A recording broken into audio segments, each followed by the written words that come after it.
ছোটবেলা থেকে মুশফিক ভাইকে দেখে আসতেছি, তো ওনারটাই চেষ্টা করি ফলো করার। দুদিন আগেই একটা দুর্দান্ত ইনিংস খেলেছিলেন বিসিএল এ।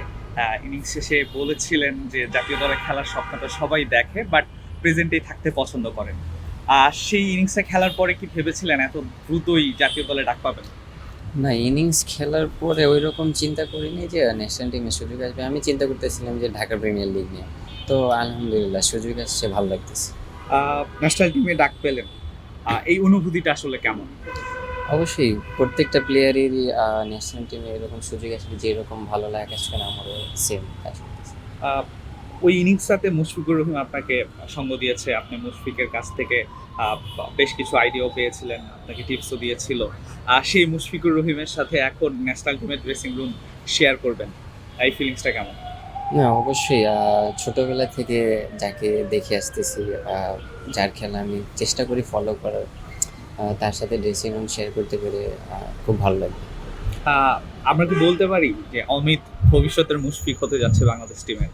না, আমি এইরকম কখনো চিন্তা করি না। আমি অ্যাকচুয়ালি আমার মতো প্রত্যেকটা প্লেয়ারই যে যে যার মতো খেলতে পছন্দ করে।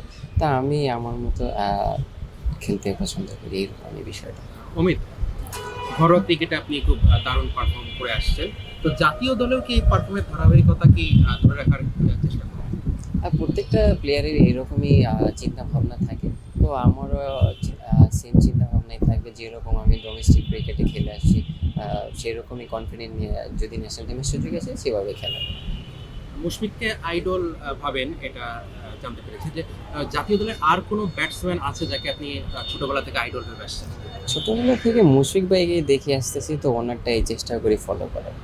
আর দেশের বাইরে কোনো ক্রিকেটারকে ব্যাটসম্যান? দেশের বাইরে আছে, অনেকেই আছে, যেমন রাহুল দ্রাবিড়, ওনার খেলা ভালো লাগতো। তারপরে বিরাট কোহলি, এই অন অ্যান অ্যাভারেজ। কিন্তু আমার মুশফিক ভাইয়ের এই ছোটবেলা থেকে দেখে আসতেছি। মুশফিক ভাইকে ভালো লাগার পিছনে স্পেসিফিক কোনো কারণ আছে কিনা, যে তার ব্যাটিং এর এই শটগুলো বা এই স্টাইলটা ভালো না, লাগে? ভালো লাগে ভাই, সেজন্য। আমি ভাই একটা প্রশ্ন করি আমি, আপনার হচ্ছে যে অনেকে আসলে মানে সাদা বলের ক্রিকেটের তকমাটা আসলে লেগে যায়। মমিনুল ভাই আছে, আর অন্যান্য ক্রিকেটার রয়েছে, সাবনাম রয়েছে।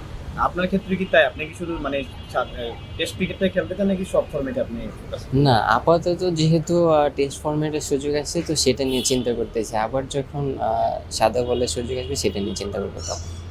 ইন্ডিভিজুয়াল মানে একদম লাল বল নিয়ে চিন্তা করতেছি না।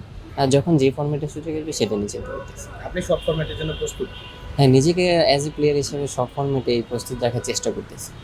অমিত, যেহেতু সুযোগটা এসেছে, ডেফিনেটলি আপনার চিন্তা ভাবনা থাকবে যে আপনি লম্বা রেসের ঘোড়াই হতে চাবেন, ন্যাশনাল টিমে লম্বা সময় ধরেই খেলতে চাবেন। এটা নিয়ে কি ভাবছেন আসলে, জাতীয় দলটাতে কতটুকু সময় থাকতে চান বা আপনার গোলটা কি? না, আমি সবসময় যেটা বলে আসি যে লম্বা চিন্তা ভাবনা আমি অ্যাকচুয়ালি করি না। আমি সবসময় তার আগে আপনাকে বলেছি যে প্রেজেন্টে থাকতে পছন্দ করি। তো চেষ্টা থাকবে যখন যেটা খেলতেছি সেটা নিয়ে চিন্তা করার। আহ, পাকিস্তান সিরিজে যেহেতু সুযোগ এসেছে, যদি আপনি একাদশে থাকেন বা সুযোগটা পান, সেক্ষেত্রে আপনার গোলটা কি থাকবে? আমার ইন্ডিভিজুয়াল কোনো অ্যাকচুয়ালি এখনো গোল নাই। আমি চিন্তা করতেছি দলের প্রয়োজনে যতটুকু কন্ট্রিবিউট করার সেটা নিয়ে